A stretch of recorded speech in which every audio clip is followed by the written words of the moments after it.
Isa merupakan ahli politik berprofil nasional tertinggi yang dipenjarakan atas kesalahan korupsi sejak Najib Razak pada 2022.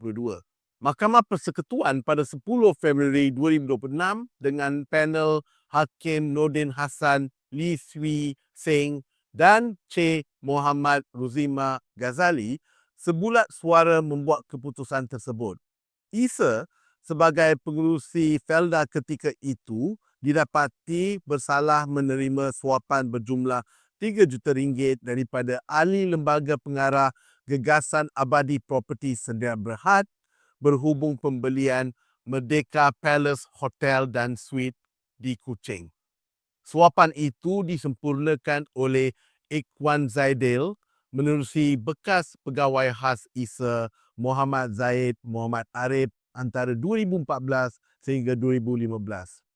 Felda yang diamanahkan untuk membantu peneroka dan masyarakat Felda membeli hotel Merdeka Palace di Kuching pada harga RM160 juta.